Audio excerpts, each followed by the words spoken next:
Hi, everyone, and welcome to Events Made Sane Live.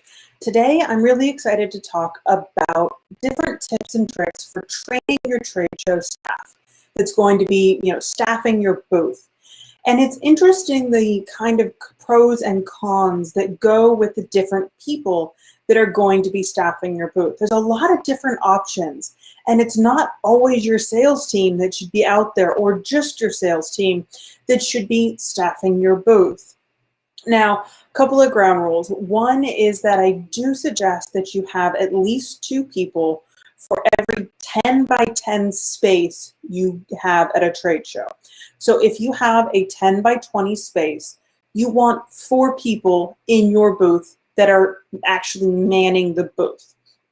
This allows them to be able to talk to multiple people. It makes sure that anyone who comes into your larger booth is, again, greeted and they get the information they need.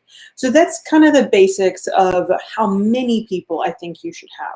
I do always believe as well you should have at least 2 people in your booth at all time, even for a 10 by 10. This allows people to go to the restroom, go walk around the show floor, and do a lot of other different things that you can't do when you just have one person. You also don't always want to leave your booth unattended. Well, this did happen after hours. I know of some laptops that got stolen from a booth because they were just, tucked under the table, and security's not going to stop everyone with a laptop, especially if it's a business conference where they expect people to have laptops with them.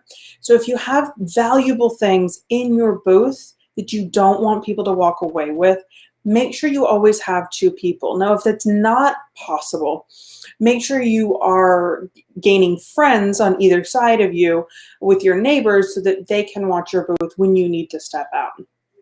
But back to staffing the booth itself. So again, 2 people at all times. For a 10 by 10, I do say you can go up to 4 without it getting too crowded, but 2 to 4 is really where I like to keep it for a 10 by 10. And again, for a 10 by 20, probably 4 to 8. Anymore, it starts to feel a little crowded, especially in today's day and age with the 6-foot distancing that's going on everywhere. So there's 2 different areas where you can get your trade show booth staff. There's the people that work inside your company, and there's the people that work out, that don't work with your company, that you've hired to bring in or bribed to bring in. If you are a one-person shop, you can ask friends to join you. Ask them to come with you. Ask them to come along with the trip. Pay for their hotel, pay for their meals. It's a little mini vacation for them. And you also have another person in the booth. So the cool thing about bringing people in from the outside is that you really do get to train them and have them do exactly what you want them to do. There's no past perceptions. There's none of that. The con is you have to train them. So you want at least a week before the show to make sure that they have your 30-second elevator pitch and that they can memorize it. They want to know your basic company history, your products, and then you also want to give them any show specials, promotions, or anything like that that's going on in your booth. Now, inside your company, if you're a larger company, there's some interesting places that you can pull from to gain people to staff your booth. One of my favorite places is actually customer service, because they're the ones that are constantly dealing with the customers. So it's customer service, sales, account management is always another one, and even engineering can be fun so that they can talk technical with the others and with the attendees that come through. But look outside your sales team. See who else might be able to join you and gain a different perspective from the shows and give a different perspective to the attendees that are there. So with the inside people, they obviously know the company history. They should know the products fairly well. If you're pulling them in from a different division, ask them, have them learn about the different products beforehand. I do tend to give out the elevator pitch on the company and what we're selling to everyone that's staffing the booth, even if they're inside sales, just so that they can remember, get a little refresher to it.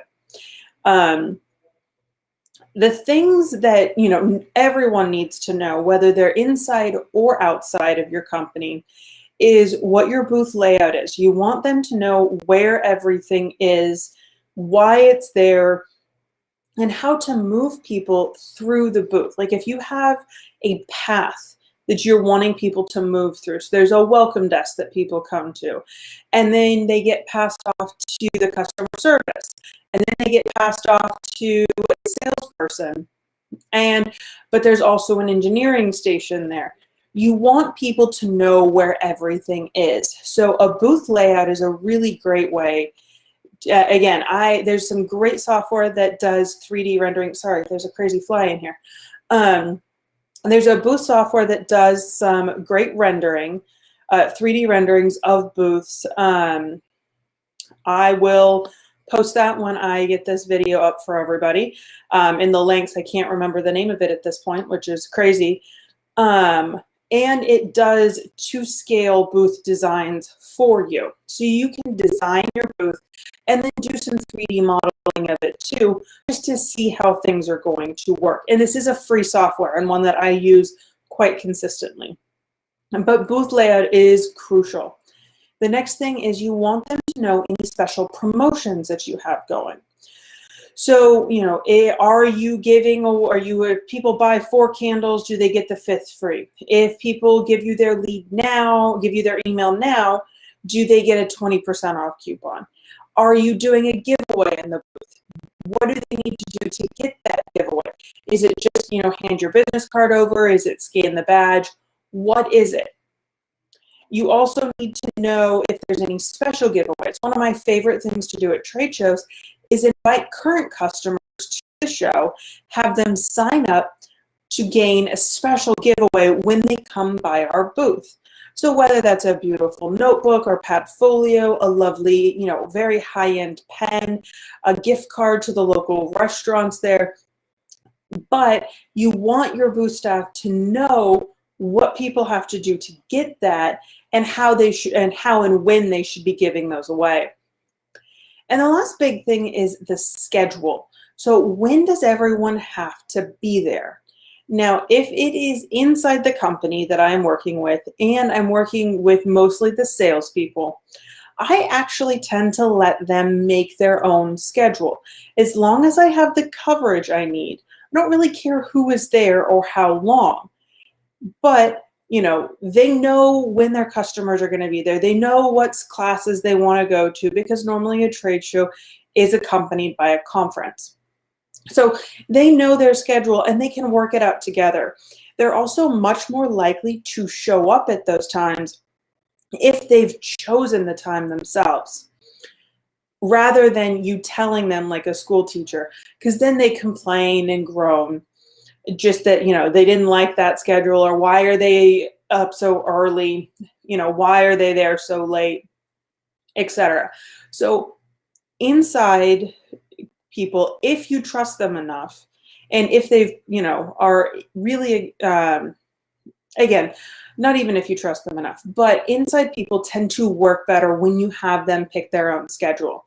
This is fairly easy to do. I put together an Excel spreadsheet of, okay, here's how many people I need, here's any extras, and here are the shifts, and here are your names. So everyone go, fill in your color on when you want to be there.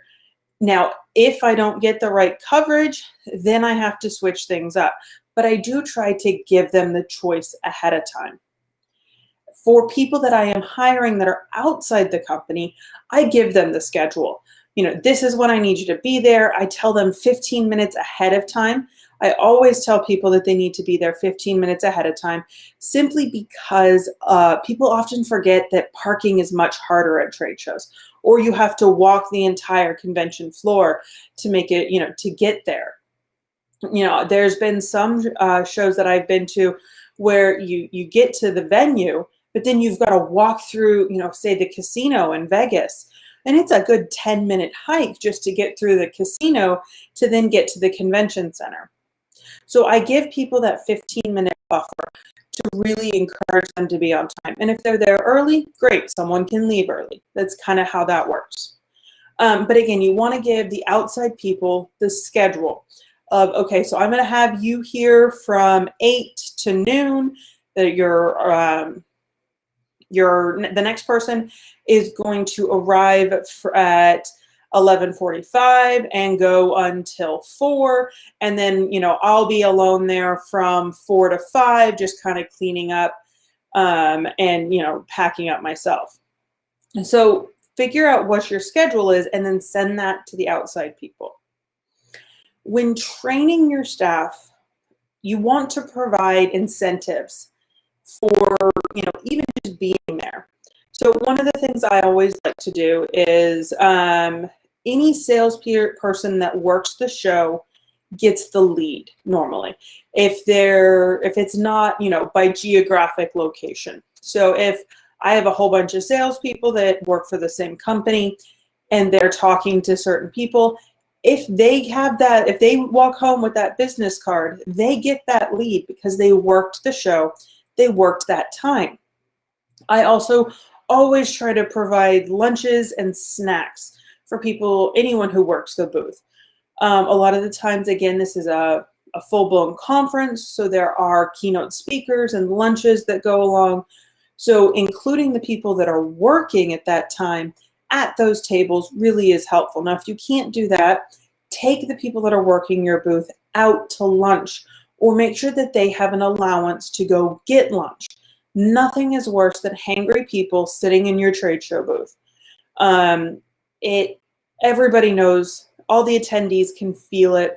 You want people to be able to feel comfortable in your space. And the first way to do that is to make sure that the people that are staffing your booth are comfortable themselves. The other thing, especially for salespeople, is to do customer dinners where they can wine and dine the bigwigs, maybe even up their contracts.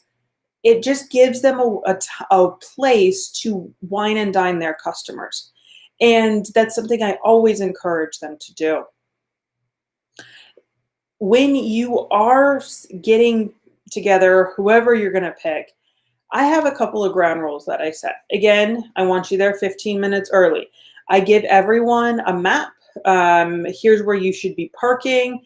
Here's the best way to get there. Here's how you should walk. And then here's a map of the trade show floor. And here's where we're going to be. Now, some trade shows, you don't know that till you get there. And I understand that, but you can still send them a text, hey, we're on aisle 3, mid-back, look for the pink tablecloth. Just to give them an idea of where to go so they don't spend an hour wandering the trade show floor looking for you. And the other thing I like to do is set a dress code. If possible, I want everyone in logoed shirts.